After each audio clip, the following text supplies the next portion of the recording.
Baik, bismillahirrahmanirrahim. Assalamualaikum warahmatullahi wabarakatuh.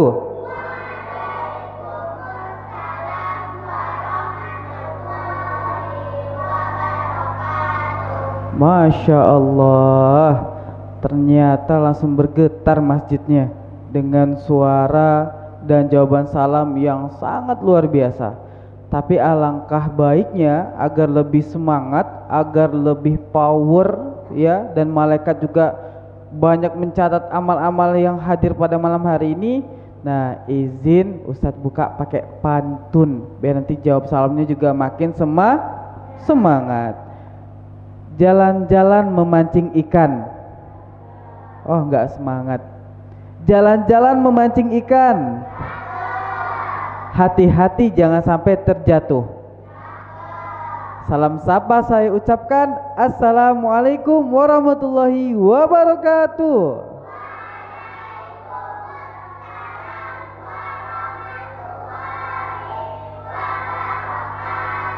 Masya Allah. Alhamdulillah. Alhamdulillahilladzi arsala rasulahu bil huda wa dinil haq liyuzhirahu ala dini kulli wa kafa billahi syahida.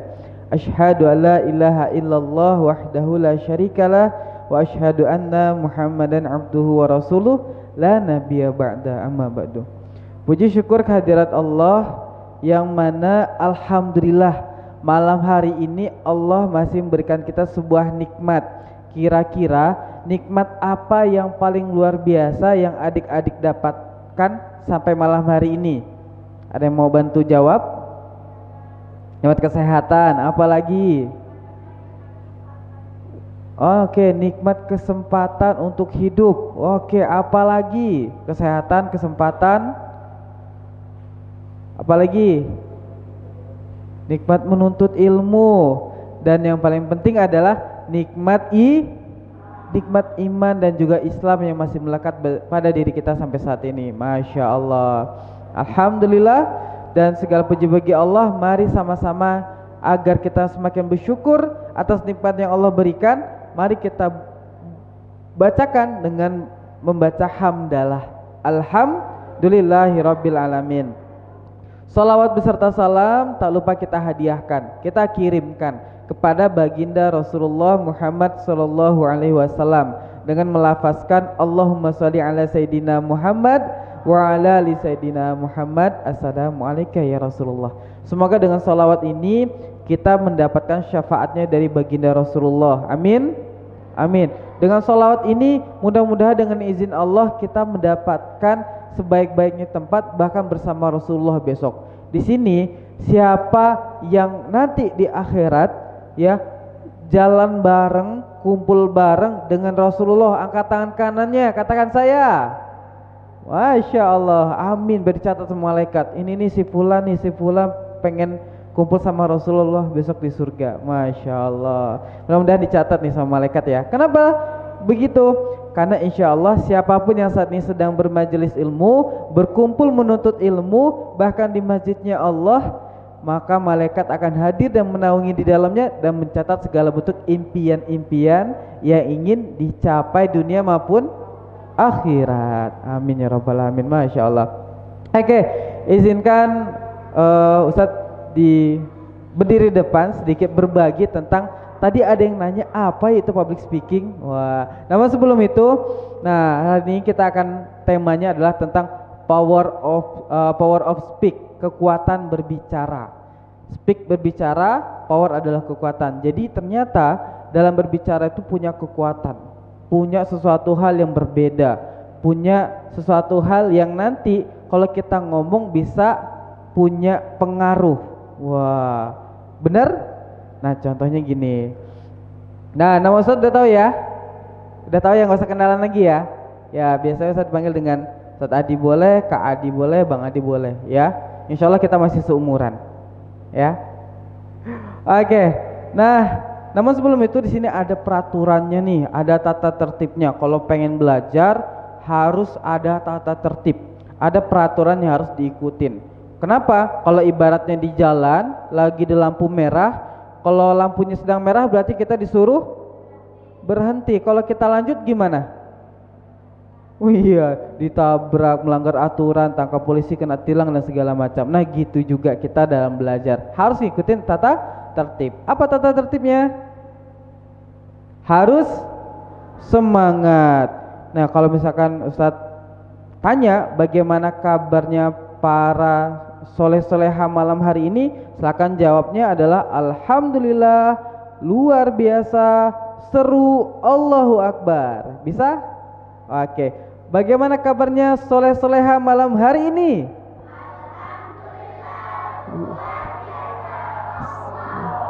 Wah, serunya tinggal. Udah biasa di sekolah sih langsung Allahu Akbar ya. Tambah ya, alhamdulillah, luar biasa, seru, Allahu Akbar gitu. Sekali lagi, bagaimana kabarnya soleh-soleha malam hari ini?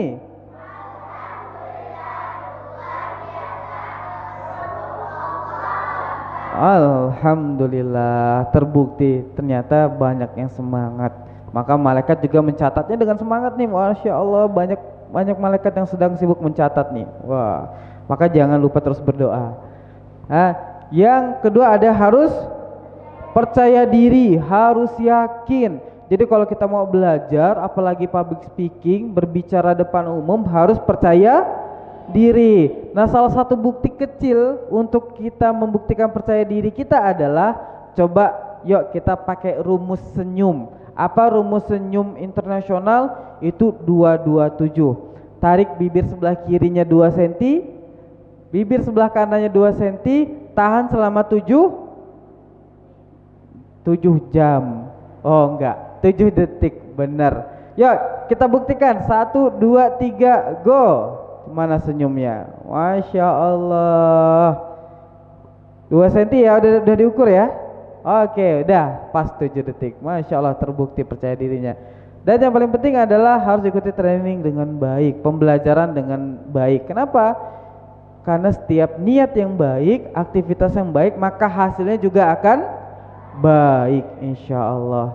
Nah, sebagaimana Allah Subhanahu Wa Taala pernah berfirman dalam hadis nih, hadisnya Rasulullah. Ya, hadis Rasulullah tentang siapa yang menempuh jalan untuk mencari ilmu, maka Allah akan mudahkan baginya jalan menuju surga. Tiap hari kita sholat berdoa, ya Allah masukkan saya ke dalam surga, ya Allah masukkanlah kedua orang tua saya dalam surga. Tapi kitanya nggak mau nuntut ilmu, berarti kita adalah orang yang berdusta.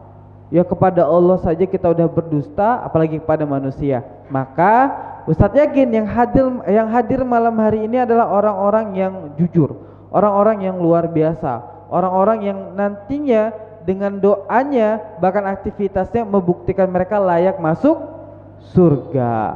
Siapakah di sini yang nanti disiapkan tempat terbaik di surganya Allah? Katakan saya. Oke, Masya Allah, banyak yang pengen masuk surga ternyata. Nih Ustadz kameramennya nggak masuk kayaknya nih. Masuk. Oh, alhamdulillah masuk juga Ustadznya. Masya Allah. Oke. Nah, kalau misalkan Ustadz tanya nih, tadi ada yang tanya tentang public speaking. Kalau misalkan Ustadz tanya dulu yang umum nih, public speaking itu berbicara di depan umum. Wah, ini kan artinya nih, ya berbicara depan umum. Kira-kira apa pentingnya berbicara di depan umum? Coba siapa yang mau bantu jawab?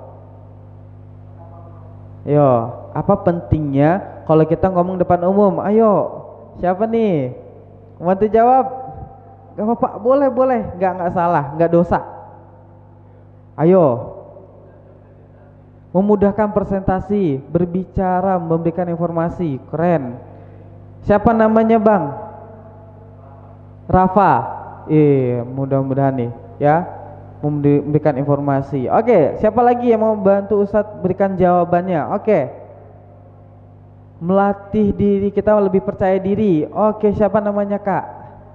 Zahra. Oke, siapa lagi yang mau bantu Ustadz jawab? Ya, berikan tanggapannya. Kenapa kalau kita depan umum itu dan berbicara depan umum itu penting? Yo, menurut pribadi aja, insya Allah nggak salah, nggak ada hukuman, nggak juga dosa. Ayo, Tadi memberikan memudahkan kita presentasi, memberikan informasi, terus melatih percaya diri, apalagi? Ayo, kira-kira apa? Nah, semua jawabannya benar. Melatih percaya diri, memberikan informasi yang baik, ya, presentasi yang pede, presentasi yang dapat mempengaruhi, semuanya benar. Tapi Ustadz ambil beberapa nih, ya, beberapa hal yang secara umum ternyata ini penting public speaking. Itu apa? Digunakan hampir semua profesi, semua kerjaan, semua kegiatan, semuanya pakai public speaking. Dia ngomong. Coba Ustadz tanya nih, kira-kira pekerjaan apa yang tidak pakai ngomong, nggak pakai dia berbicara? Ayo, ada nggak? Tukang kulik ngomong dia.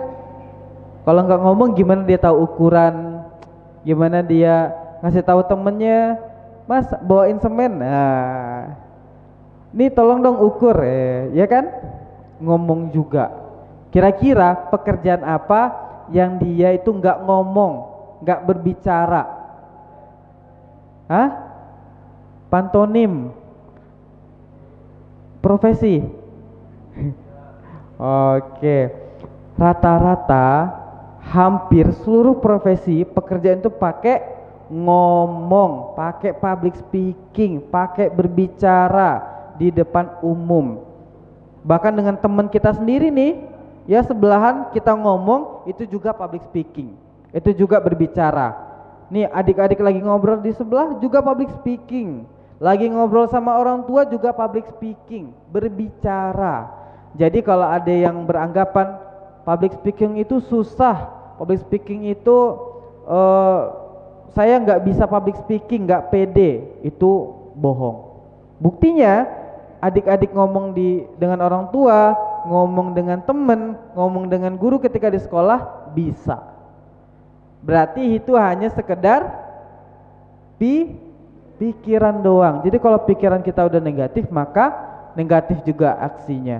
Tapi kalau kita udah positif, sudah baik dan yakin kita bisa, insya Allah Allah berikan kemudahan sampai kita bisa. Oke, apalagi menumbuhkan percaya diri dan melanjutkan potensi. Nggak usah pengen tanya nih. Pasti adik-adik di sini yang paling tinggi sekolahnya kelas berapa? Ada yang SMP, SMA? SMA deh, coba SMA siapa ada? SMA kelas berapa? 10, 11, 10. Yang SMP itu 2, 3, 4. Nggak ada. Yang SD lebih SD ya? Atau ada yang belum sekolah? Coba yang belum sekolah, Deng. Pengen tahu? Oh, udah sekolah. Oke, alhamdulillah. Nah, saya pengen tanya, masing-masing ketika di sekolah ada nggak disuruh guru diminta tolong untuk ngomong di depan? Misalnya baca puisi, pidato, ada? Terus dia mungkin baca pantun, ada ya? Nah, pas dikasih tugas sama guru besok, ya siapa namanya? Nih yang kecil siapa namanya? Hafizah. Misalnya Hafizah disuruh sama ibu gurunya nih, Hafizah, besok Hafizah pidato ya, besok di jam ibu. Iya siap bu guru. Hafizah pulang, nyiapin, dihafal, alhamdulillah hafal di rumah, di luar kepala. Udah coba latihan, udah pede. Besok datang sekolah, dipanggil Hafizah tampil, gelap. Biasanya apa yang terjadi? Lupa, grogi, langsung semuanya gelap, ya. Ada yang keringet dingin, tiba-tiba pengen ke kamar mandi, kebelet pipis. Ada?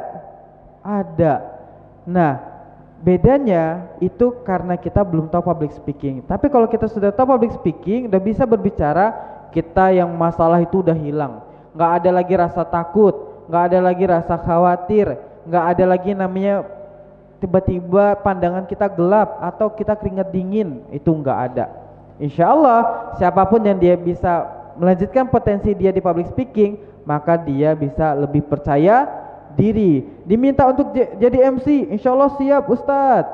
Diminta untuk berbagi informasi ke teman, insya Allah siap. Untuk pidato di depan kelas siap Pak Guru. Masya Allah, itu adalah orang-orang yang sudah punya potensi public speaking, dia percaya diri dan melanjutkan potensi. Yang ketiga, memudahkan penyampaian informasi. Iya benar, kita ngomong bisa didengerin, apa yang disampaikan bisa diterima, itu informasi. Jadi informasi itu segala hal, bentuk apapun yang ada di sekitar kita, baik itu data, baik itu informasi teman lagi sakit, itu juga informasi. Misalnya di sekolah lagi ada ujian, ada perlombaan, dikasih tahu ke teman, itu juga informasi. Ya, tinggal bagaimana kita mau menyampaikannya dengan baik gitu.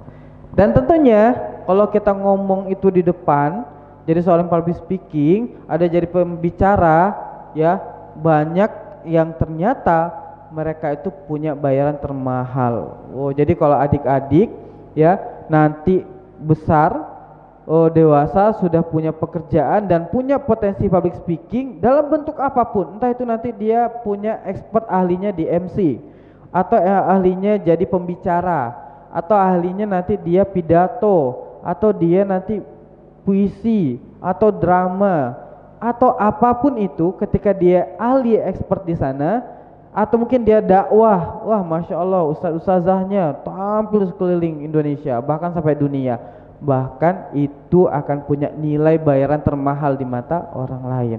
Maka jangan pernah nutup diri untuk tidak belajar public speaking, harus terus belajar ya. Nah oke, kalau misalkan dari sekian tadi nih Ustadz sampein tentang pentingnya public speaking, apa tujuan public speaking, atau apa tujuan kalau kita mau ngomong, berbicara? Tadi udah ada tuh cluenya, kira-kira apa? 3 poin nanti Ustadz kasih tahu. Ayo, apa tujuan berbicara? 1, apa? Memudahkan untuk mendapatkan informasi. Apalagi? Ayo.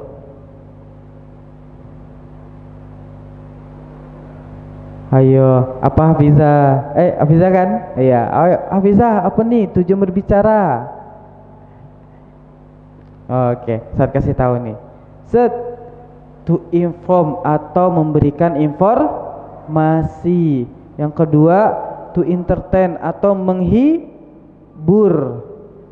Dan yang ketiga adalah to persuade atau mempengaruhi. Jadi kalau berbicara itu di dalamnya kita dapat memberikan informasi. Habis itu kita juga menghibur. Artinya menghibur ini kalau kita ngomongin itu nggak monoton, nggak datar aja. Ada naik turunnya. Jadi orang kalau dengar kita ngomong itu asik. Jadi orang seneng. Bahkan ada juga tuh yang profesi dia menghibur. Contohnya apa? Iya, komedian, stand up comedy. Dia ngomong di depan umum, dia target utamanya adalah menghibur. Walaupun informasinya banyak yang berubah-ubah. Nah, tapi mempengaruhi apa? Biar orang ketawa. Jadi 3 hal ini adalah sesuatu hal yang harus ada. Kalau kita mau jadi MC misalnya di depan, berarti informasinya adalah, oh saya harus tahu materinya apa. Saya harus tahu siapa ustadznya. Saya harus tahu di mana masjidnya, oh di Masjid Al-Hidayah misalnya, udah dicatat tuh informasinya. Nanti rondonnya apa? Oh nanti baca bismillah, dibuka, nanti ada pembacaan ayat suci Al-Quran, siapa namanya, habis itu langsung diserahkan kepada ustadz yang jadi pembicara. Nah, habis itu selesai ditutup. Nah itu namanya informasi, udah dapat nih informasinya. Setelah itu to entertain. Internet ini adalah menghibur, atau bisa kita sebut teman-teman sudah mulai ini kayak latihan, kayak udah mulai aksi, kayak sudah mulai mencoba-coba, sehingga apa? Dapat cara penyampaian yang bagus.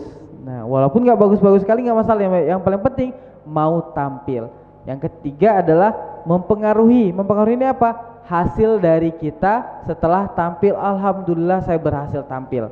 Alhamdulillah saya bisa jadi MC. Alhamdulillah jamaahnya seneng.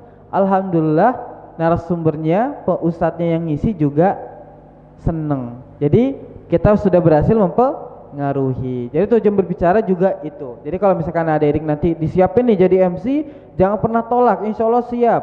Apa yang perlu disiapin? Tadi apa kalau mau jadi MC yang perlu disiapin? Kalau informasi harus tahu. Iya, nama ustadznya siapa, narasumbernya. Yang kedua, nah iya tempat kita MC atau nama masjidnya. Yang ketiga, ayo, apa yang penting nih? Isi materinya atau judul materinya. Apalagi? Oke, cukup? Boleh segitu aja Ustaz? Boleh. Atau mau ditambahin silahkan, apalagi yang mau ditambah. Misalnya ada datang ke Pak RT, Pak RW-nya, diminta tanya sama panitia atau tanya sama Pak RT-nya, Pak nama Bapak siapa, nanti mau disebutin. Boleh? Boleh. Ya nanti assalamualaikum, terima kasih Bapak RT, Pak RT siapa namanya, telah hadir pada malam hari ini, terima kasih Pak RW. Nah misal gitu boleh. Nanti di mana sudah dapat nih datanya, baru kita masuk to entertain, kita siapin rundown acaranya. Oh nanti ada pembukaannya nanti mau pakai pantun boleh kayak Ustadz tadi, silahkan. Atau nanti bukanya mau langsung aja boleh, silahkan. Ya boleh. Nah nanti baru tuh perset lihat hasilnya, kira-kira kita berhasil nggak sampai terakhir nyampein jadi MC. Kira-kira kita berhasil nggak sampai jamaahnya seneng. Kalau seneng berarti kita udah berhasil, udah keren. Tinggal apa? Terus latihan, terus tampil, jangan berhenti. Sampai kemana? Sampai adik-adik sudah nyusun mimpinya, pengen jadi MC terbaik internasional, wah, pembicara nasional, boleh. Jadi ustadz ustazah yang juga menyampaikan dakwah, boleh banget ya. Ini dia. Nah, ini ustadz singkat saja. Nah, kenapa itu begitu penting public speaking? Karena dalam public speaking itu ada dua, bisa punya pengaruh baik, bisa punya pengaruh yang buruk. Kalau pengaruh baik itu namanya, kalau Ustadz bagi adalah itu prestasi. Kalau pengaruh buruk itu sensasi. Contohnya apa? Nih. Oh, ada yang tahu? Ayo, siapa yang tahu angkat tangan kanannya? Ada yang tahu? Ada yang tahu nggak? Ada yang tahu nggak? Siapa nih? Hah? Masya Allah. Kalau ini ada yang tahu? Tahu kalau ini ya. Siapa? Iya. Kalau ini? Ada yang tahu, ada yang enggak? Siapa yang tahu? Ada siapa yang tahu? Ayo. Ini biasanya senyum-senyum tahu nih. Oh, ini tahu, Masya Allah. Update ternyata ya anak-anak sini ya. Tapi luar biasa, ini suatu hal yang luar biasa. Nah, kenapa mereka bisa terkenal? Ya, ini siapa namanya yang di Citayam ya, Citayam Fashion Week, yang dia terkenal cuman gaya fashionnya. Ya ini karena gaya ngomongnya. Siapa namanya? Alif ya. Yang ini Fajar Sad Boy ya, yang terkenal cuman gaya ekspresi sedihnya. Ya, tapi mereka terkenal hanya karena sensasi, bukan prestasi. Kenapa Ustadz enggak meminta kita untuk bisa populer, bisa terkenal karena sensasi? Karena kalau sensasi itu hanya sementara. Sensasi itu hanya sementara. Ya, enggak dikenang, enggak akan diingat, sebentar aja. Padahal kita sebagai umatnya Rasulullah, sebagai hambanya Allah, sebagaimana jadi seorang hamba harus punya manfaat seluas-luasnya. Sampai akhir hayat kita pun masih bisa dikenang. Bagaimana caranya? Nih, ada salah satu contohnya. Ada namanya Usamah bin Zaid. Siapa yang tahu sejarahnya? Sahabat Nabi nih. Usamah bin Zaid. Usamah bin Zaid ini anak muda yang juga pandai berbicara, sehingga selain dia pandai berbicara, dia pandai juga dalam menuntut ilmu, plus ketika umurnya di 17 tahun diminta sama Rasulullah untuk memimpin perang. Mimpin perang umur 17 tahun, mimpin perang mengalahkan Romawi Timur. Menang atau kalah? Menang. Ya, menang akhirnya. Dia anak muda, pandai ngomong, pandai berbicara.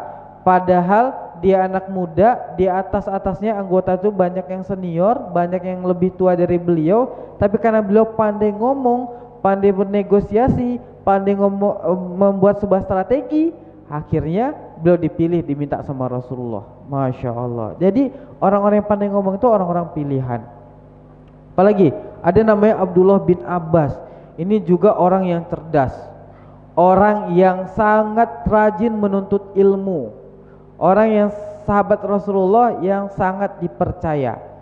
Apa dipercayanya? Abdullah bin Abbas ini adalah salah satu sahabat yang kalau dia belajar itu nggak pernah berhenti, terutama kepada Rasulullah. Ketika Rasulullah wafat, apakah dia berhenti? Enggak, tetap belajar, tetap belajar, yang menuntut ilmu, bahkan menyampaikan ilmu. Kalau menyampaikan ilmu itu kira-kira dia pakai public speaking atau enggak? Pakai. Bahkan ketika Rasulullah wafat, umurnya masih 13 tahun. Umurnya waktu itu masih 13 tahun, dia sudah bisa mau menyampaikan. Dia terus belajar nih dengan para sahabat yang lain, para sahabat yang lebih senior, tapi tetap diminta untuk menyampaikan ilmu. Umur 13 tahun. Ada juga nih namanya Zaid bin Sabit, sahabat Rasulullah yang sangat rajin belajar berbahasa. Ketika Rasulullah dapat surat nih dari Romawi, dari Persia, dan bahasanya bukan bahasa Arab, ya, ada bahasa Suryaniyah, ada bahasa Ibrani. Rasulullah nggak pandai, Rasulullah nggak bisa bahasa itu. Akhirnya ada salah satu sahabat namanya Zaid bin Sabit. Karena saking gigihnya dia ini masih muda, ya, akhirnya dia belajar bahasa Suryaniyah, bahasa Ibrani Yahudi. Dia belajar, akhirnya apa? Dia ditunjuk oleh Rasulullah sebagai penerjemah bahasa, umurnya masih belasan tahun. Akhirnya apa? Akhirnya surat-surat yang Rasulullah sampaikan, balasan dari Rasulullah ketika di kota Madinah, siapa yang nulis dan siapa yang menjawab? Itu nih, Zaid bin Sabit. Nah, ini dia sahabat yang luar biasa. Kenapa? Ustadz tahu, karena mereka terkenal karena prestasi, bukan sensasi. Kenapa bisa dengan prestasi? Karena mereka mau belajar, mereka mau praktek, mereka mau tampil, mereka percaya diri, mereka yakin dengan apa yang mereka bawa, yang mereka pelajari akan berdampak sampai akhir zaman. Dan terbukti, Ustadz tahu, padahal beliau udah ribuan tahun yang lalu meninggal dunia zaman Rasulullah. Ya, bahkan setelah Rasulullah juga wafat, mereka pun masih terus menyampaikan sampai ke negeri kita Indonesia. Nah, maka saya pengen tanya, kadang banyak nih masalah-masalah yang timbul kalau kita ngomong di depan umum. Kira-kira apa nih masalah yang masing-masing kalau misal diminta nih sama gurunya mau tampil, oh begini, nggak siap, atau diminta untuk jadi MC, tiba-tiba apa yang terjadi ketika ngomong. Jadi saya pengen tanya nih, apa problem atau masalah kalau ngomong di depan umum? Masing-masing silahkan coba jawab. Oke, apa? Gugup, grogi, oke. Apalagi? Takut salah, apalagi? Nggak percaya diri, nggak pede, apalagi?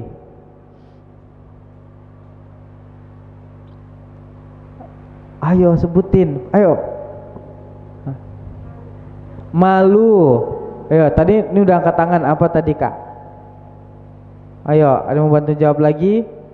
Ada yang bantu jawab? Ada tadi malu, nggak percaya diri, grogi, gugup, terus juga ada yang keringet dingin, ya. Ada yang tiba-tiba pandangannya hilang, kabur, ada yang langsung keringet dingin dan segala macam. Ini Ustadz bagi, ada tadi nggak percaya diri, grogi, tidak diperhatikan, kita udah tampil, udah pede, tapi nggak diliatin temen, malah asik temen di depan kita, malah ngobrol, bener? Ada yang kayak gitu? Kita tampil, mereka ngobrol, atau bahkan nggak ngeliatin kita, ya ibaratnya kadang kalau kita tampil, tiba-tiba senyap kayak kuburan, ada? Oh, ada, ya. Nah, sikap tubuh yang salah. Ini ada juga nih gara-gara sikap tubuh kita yang salah ketika tampil depan umum diketawain. Malah diejek. Ujung-ujungnya apa? Karena dia nggak percaya diri, akhirnya udah grogi, mentalnya down. Habis itu apa? Trauma, nggak berani tampil. Ada yang begitu? Ada. Terus filler. Filler ini apa Ustadz? Kata-kata yang sering muncul tapi nggak ada maknanya. Contohnya apa? Misalnya apa ya? Nah, apa lagi coba? Nanti akan kita cek. Ya masing-masing harus tahu nih apa fillernya. Oke, Ustadz bahas nih sedikit aja. Gimana cara kita biar melatih diri kita biar lebih percaya diri kalau tampil? Kadang kalau orang itu nggak percaya diri karena dia nggak siap, nggak nyiapin bahan, nggak nyiapin segala bentuk persiapan yang dibutuhkan ketika tampil. Lalu gimana persiapannya? Gampang rumusnya, ada 5W 1H. W pertama adalah what, apa. Maksudnya apa ini Ustaz? Pertama silakan ditulis what. What ini ditanyain sama panitia Ramadannya besok. Ini Ustadznya besok judulnya apa ya? Ya berarti harus ditanya tentang apa judulnya, apa temanya. Harus tahu, itu yang paling penting. Dah, dari catat, dari isi what-nya. Oke. Yang kedua, siapa audiennya, siapa jamaahnya? Oh, ternyata jamaahnya masyarakat sini. Oke. Oh, ternyata jamaahnya adalah teman-teman nih yang di sini misalnya. Udah tahu gitu. Ditulis jamaahnya atau siapa aja yang gabung di acara tersebut. Terus ada where, di mana lokasinya? Alhamdulillah di Masjid Al Hidayah. Oke, udah ditulis ya. Terus when, kapan waktunya? Oh, misalnya Hafizah dapat tampil Ramadan ke-5, berarti persiapannya 5 hari nih, udah diumumin sama ustadznya nih di sini di Masjid Al Hidayah, udah dibuat nih, Senin siapa, hari Ramadan pertama siapa, Ramadan kedua siapa, sampai ke 30. Nah, pas Hafizah lihat jadwalnya, Hafizah dapat Ramadan ke-5, maka ada persiapan Hafizah nih 4 hari untuk nyiapin nih what, who, dan where-nya. Jadi masih ada waktu? Masih. Nah, jadi kalau ditanya apa fungsinya yang when, kapan waktu acaranya itu dilaksanakan. Nah, oh besok mati disiapin malam ini, jangan nunggu besok. Nah, gitu. Terus why, kenapa? Kenapa coba? Misalnya kenapa saya diminta tampil? Kenapa saya harus berani tampil? Adik-adik harus jawab. Oh, karena kalau saya berani tampil, insya Allah kata Ustadz Adi dapat melejitkan potensi. Oh, kata Ustadz Adi insya Allah dapat membuat kita percaya diri ketika tampil dimanapun.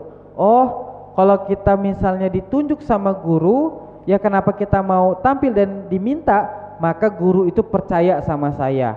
Oh, ternyata di Masjid Al Hidayah kita ditunjuk nih, diminta untuk tampil. Oh, berarti Masjid Al Hidayah percaya, yakin kita mau dan bisa tampil gitu. Jadi dorongan atau motivasi. Apalagi dan how. How ini apa? Bagaimana? Misalnya nih, apa maksudnya Ustadz yang bagaimana? Maksudnya adalah nanti adik-adik boleh susun nih opening, isi, dan closingnya. Openingnya tadi informasi ya. Pertama ada pembukaan, terus juga puji dan sholawat kepada Allah dan Rasulullah ya. Nanti pembukaan, pujian kepada Allah, kirim salawat kepada Rasulullah, habis itu dibuka dengan baca basmalah, habis itu kita sampaikan insya Allah hari ini Ustadz kita yang akan memberikan materi di malam hari ini adalah Ustadz Adi misalnya, dengan tema tentang hijrahnya anak muda misalnya gitu. Kepada Al Ustadz waktu tempat dipersilahkan. Nah itu isinya. Nanti closingnya apa, penutupnya nanti udah Ustadznya kasih. Baik, terima kasih Ustadz Adi telah menyampaikan materinya, semoga apa yang disampaikan dapat bermanfaat. Mungkin itu saja dari saya, dari Hafizah, mohon maaf atas segala kekurangan misalnya gitu. Saya tutup, wassalamualaikum. Nah itu closing. Jadi nanti susunnya di mana? Di sini, di how. Boleh pakai pantun Ustadz? Boleh. Di awal sama akhir boleh? Boleh. Ya silahkan. Ya. Nih kalau mau meningkatkan percaya diri harus disusun persiapannya dengan rumus 5W1H. Paham ya? Oke. Udah dicatat? Aduh, ada yang nyatet nggak? Wah, nggak dicatat nih. Ya mudah-mudahan ingat insya Allah. Nanti Ustadz tunjuk untuk praktek. Saya siap ya. Oke, yang kedua, tadi ada yang bilang Ustadz saya itu grogi, gugupan kalau tampil di depan umum, itu gimana? Cara ngatasinnya adalah datang tepat waktu. Untuk apa? Agar kita bisa mengkondisikan diri kita nih di awal. Oh alhamdulillah jamaahnya nggak terlalu banyak. Oh alhamdulillah panitianya ngasih informasi lebih cepat. Jadi jangan sampai ustadznya udah datang kitanya telat, ujung-ujungnya malah gugup. Jadi harus lebih cepat datangnya. Jadi nanti bisa persiapan latihan-latihan sebelum tampil. Jadi harus lebih cepat. Apalagi bergerak. Boleh Ustadz? Boleh. Jadi kalau misalnya adik-adik nih gugup nih, tangannya kelihatan bergerak, misalnya gemeteran, oke pindahin mic-nya. Nah boleh. Atau kakinya gemeteran, gimana Ustadz ngatasinnya biar nggak kelihatan gugup? Jalan. Gimana teman-teman? Udah setiap hari ini kita mau mendengarkan ceramah dari Ustadz Adi. Nah itu boleh gerak. Untuk apa ngatasin gerak? Untuk tujuannya apa? Biar kita bergerak agar ngilangin grogi, gugup. Nah begitu. Apalagi senyum, jangan cemberut gara-gara misalnya ini di rumah terus tadi masak lupanya gosong, udah harus tampil pula jadi host, jadi MC, datang dengan wajah cemberut. Kira-kira enak nggak? Nggak enak. Makanya harus senyum. Senyum itu nanti dapat meningkatkan percaya diri kita dan menghilangkan grogi gitu. Apa tadi rumus senyumnya? 227, bener. Tarik 2 ke kiri, tarik 2 ke kanan, tahan selama 7 detik. Oke, kenali audiennya sudah. Set. Yang ketiga, start. Nanti kalau saya tampil nggak diperhatikan nih. Nanti ketika saya jadi MC atau nanti tampil di sekolah nih, nggak diperhatikan nih sama temen. Gimana caranya? Pertama, tatap matanya. Tatap matanya. Oh, jangan dipelototin, kabur nanti. Tatap aja matanya, liatin. Agar apa? Agar kita diperhatikan. Jadi lihat nih siapa teman kita yang nggak memperhatikan kita, lihat aja. Oh, gini dilihat. Gitu nggak apa-apa, boleh. Agar apa? Agar dia memperhatikan balik. Hah? Kok ditatap? Agar orangnya memperhatikan. Saat kalau saya natap nanti malah saya yang grogi. Ya. Ya, apalagi sama lawan jenis nih misalnya. Kalau kita tampil di kelas, ini ada ikhwan akhwat misalnya. Harus ditatap semua Ustadz. Iya, harus kiri kanan. Iya. Terus ini ada lawan jenis, nanti saya malah grogi, nggak pede, malah blank. Yang ditatap bisa dua kemungkinan. Kalau kita nggak bisa ngelihat matanya, ya membuat kita nggak pede atau grogi atau ngeblank, maka tataplah keningnya. Tatap aja keningnya. Kalau kita ngelihat keningnya, insya Allah orang itu tetap merasa diperhatikan. Atau tatap di nih kepalanya, itu boleh. Ya, tujuannya apa? Karena orang itu sangat suka diperhatikan. Kalau orang itu suka diperhatikan, insya Allah dia juga akan memperhatikan kita. Kalau kita pengen nih tampil di depan ingin dilihat, maka kita juga harus lihat orang lain. Jangan sampai kita malah sibuk ke kanan aja, yang kirinya nggak diliatin, maka orang yang kiri juga malas ngelihat kita. Atau kita sibuk ke kanan aja atau nunduk ke bawah, otomatis teman-teman kita yang depan juga nggak mau ngelihat kita. Maka harus ditatap, harus diliatin, gitu ya.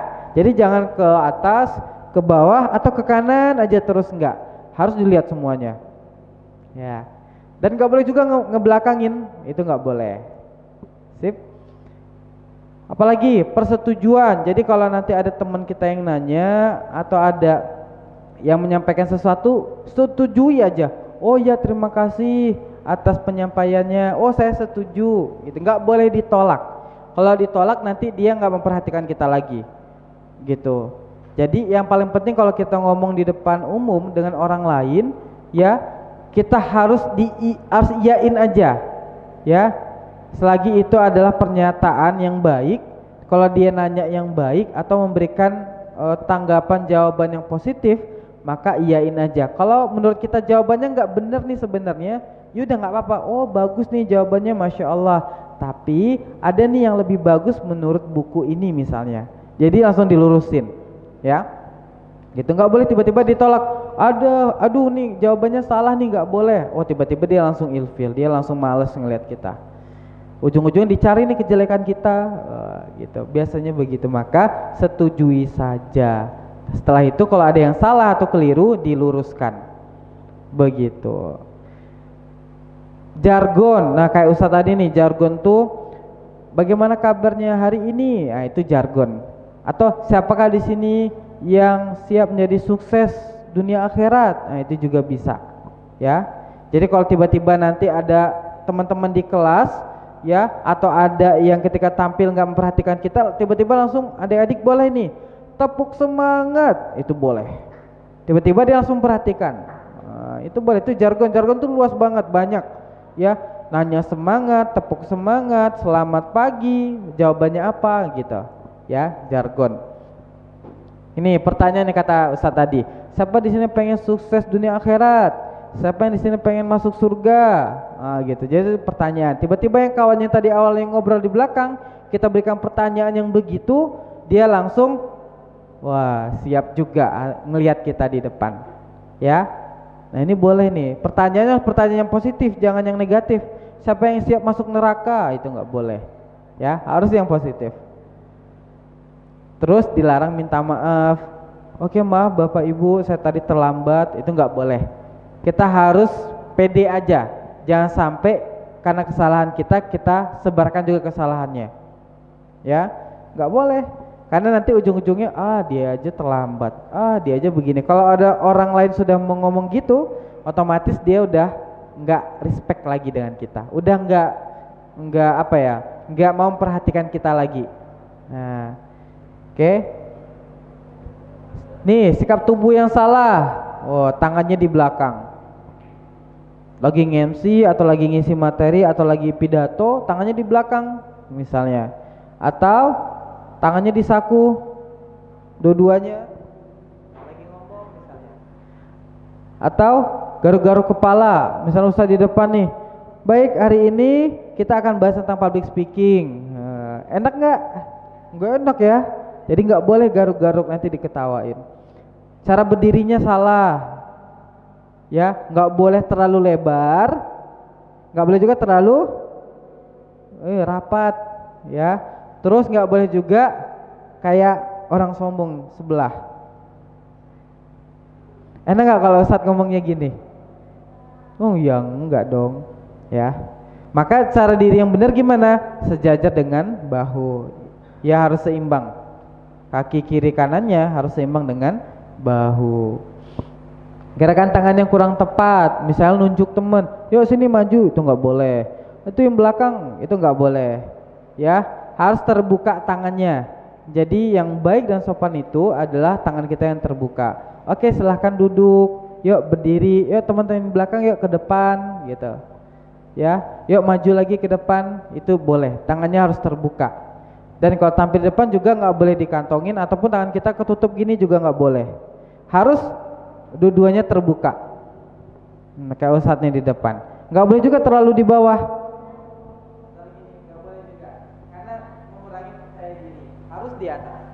Jadi orang lihatnya lebih enak. Ya, jadi itu caranya. Jadi mainin tangannya tadi kan harus bergerak ya, biar ngurangin grogi segala macam. Tuh. Jadi lebih enak.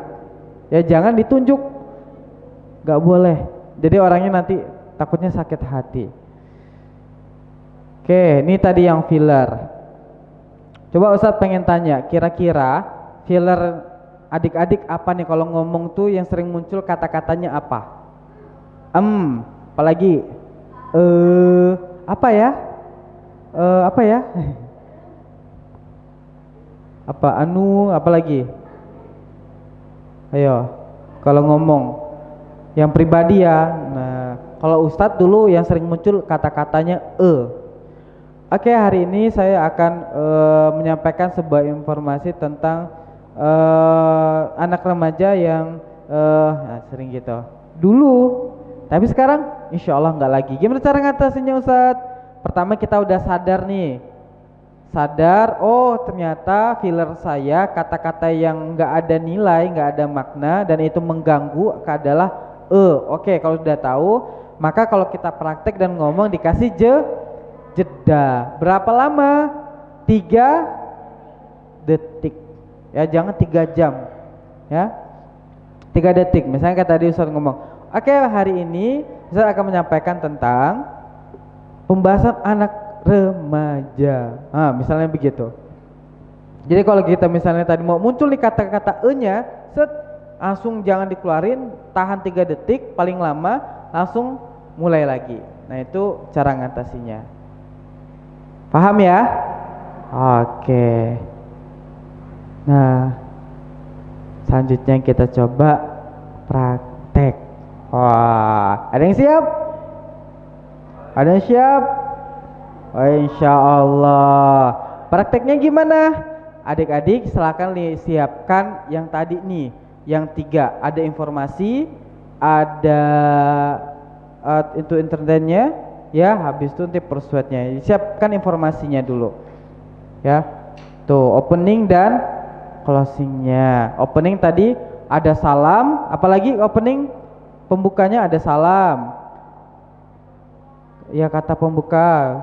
Terus pujian kepada Allah, kirim salawat kepada Rasulullah. Terus dibuka dengan basmalah. Nanti buka basmalahnya juga disebutin ya.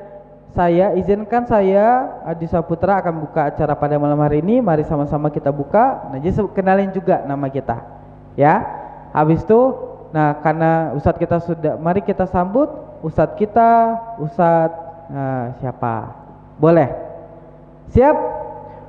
Silakan disiapin catatannya. Ustadz kasih waktu 1 menit. Ayo minjem penanya Ustadz. Mana Ustadz? Ya, coba boleh kalau ada teman yang bawa pena pinjemin. Nanti boleh misalnya siapa yang mau dipanggil, boleh teman-temannya siapa yang ikhwan nanti panggil yang ikhwan siapa.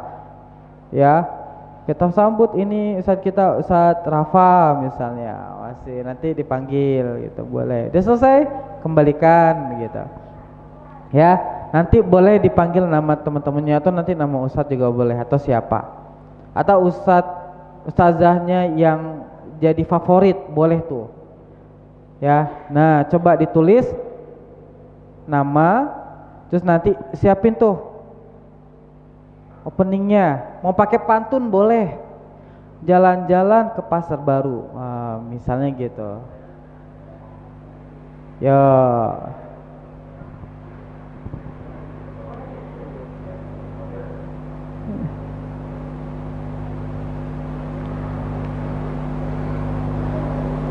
Yuk, pakai itu boleh, pakai handphone juga boleh, catat ya.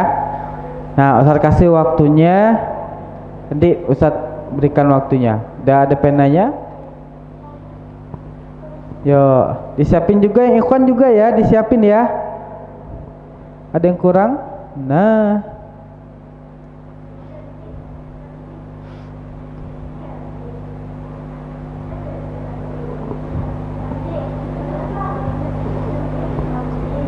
ya, oke. Saat kasih waktu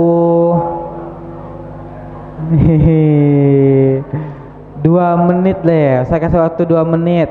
Nanti siapin pembukanya apa? Kayak Ustaz tadi, berarti pembukanya ada salam, assalamualaikum, alhamdulillah, alhamdulillahirobbilalamin, wassalatu wassalamu ala asrofil anbiya'i wal mursalin misalnya. Terus habis itu nanti segala puji bagi Allah yang berikan kita nikmat iman Islam. Nah, pujian.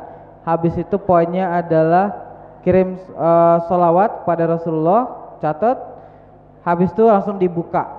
Wow. Pada malam hari ini adalah malam ketiga Ramadan. Wah, misalnya gitu. Alhamdulillah ustadz kita adalah ustadz siapa? Nah, ya.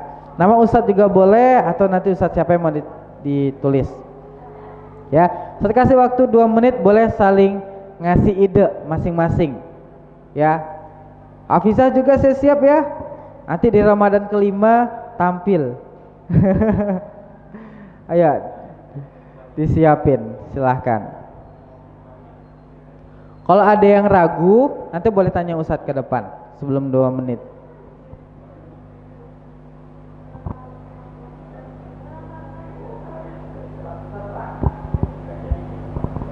Nanti langkah-langkahnya apa aja terserah. Yang paling penting dia ada opening, pembukanya apa aja di dalam. Setelah itu nanti ada isinya berarti adalah ustadznya yang jadi pengisi. Closingnya adalah penutup dari kita. Boleh pakai pantun atau boleh pakai kata-kata motivasi atau langsung tutup boleh, nggak apa-apa. Begitu.